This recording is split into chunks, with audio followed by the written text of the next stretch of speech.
Hello, I am Jay, and this is Relax with Jay. I create calming videos that allow you to relax and or drift off to sleep. If you enjoy my videos and find them helpful, please hit the like button, subscribe, and click on the notification bell.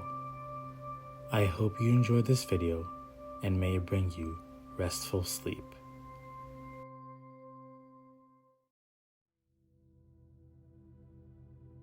Tonight, I'll be reading the first chapter of the book called Old Granny Fox by Thornton W. Burgess. If you enjoyed this chapter and would like me to read more, please let me know. Chapter 1. Reddy Fox brings Granny news. Pray who is there who would refuse to bear a bee of happy news? Old Granny Fox. Snow covered the green meadows and the green forest, and ice bound the smiling pool and the laughing brook.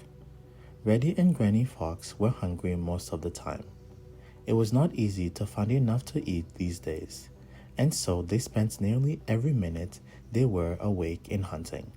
Sometimes they hunted together, but usually one went one way and the other went another way so as to have a greater chance of finding something.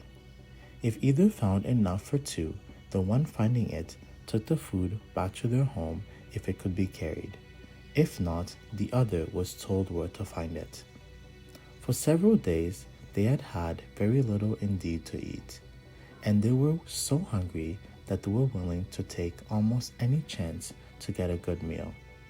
For 2 nights, they had visited Farmer Brown's hen house, hoping that they would be able to find a way inside. But the biddies had been securely locked up, and try as they would, they couldn't find a way in. "It's of no use," said Granny, as they started back home after the second try, "to hope to get one of those hens at night. If we are going to get any at all, we'll have to do it in broad daylight.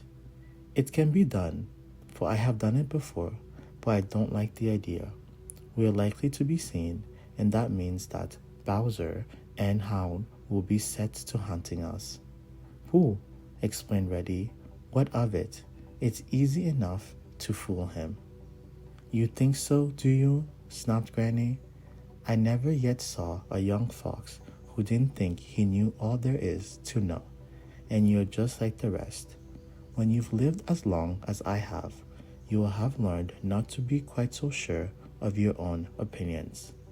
I grant you that when there is no snow on the ground, and Fox, with a reasonable amount of fox sense in his head, can fool Bowser. But with snow everywhere, it is very different matter.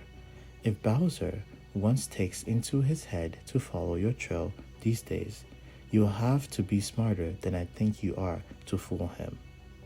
The only way you will be able to get away from him will be by going into a hole into the ground.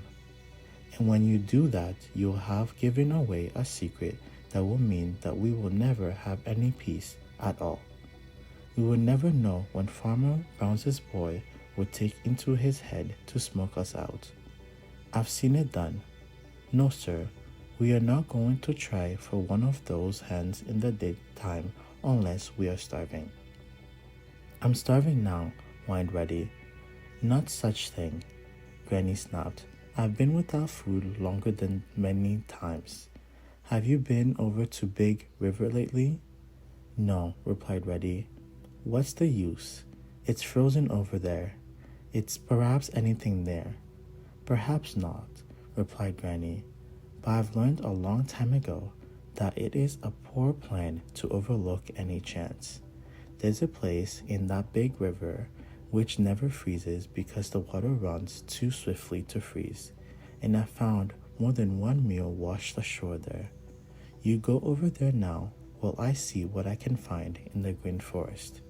If neither of us finds anything, it will be time enough to think about Farmer Brown's hens tomorrow." Much against his will, Reddy obeyed. "It isn't the least bit of use," he grumbled, as he trotted away to the big river. "There won't be anything there," It is just a waste of time. Late that afternoon, he came home hurrying back, and Granny knew by the way that he cocked his ears and carried his tail that he had news of some kind. "Well, what is it?" she demanded. "I found a dead fish that had been washed ashore," replied Reddy. "It wasn't big enough for two, so I ate it." "Anything else?" asked Granny. "No," replied Reddy, slowly. "That is, nothing that will do us any good." Quacker the well duck was swimming about out in the open water, but though I watched and watched, he never once came ashore. "Ha!" exclaimed Granny. "That is good news. I think we'll go duck hunting."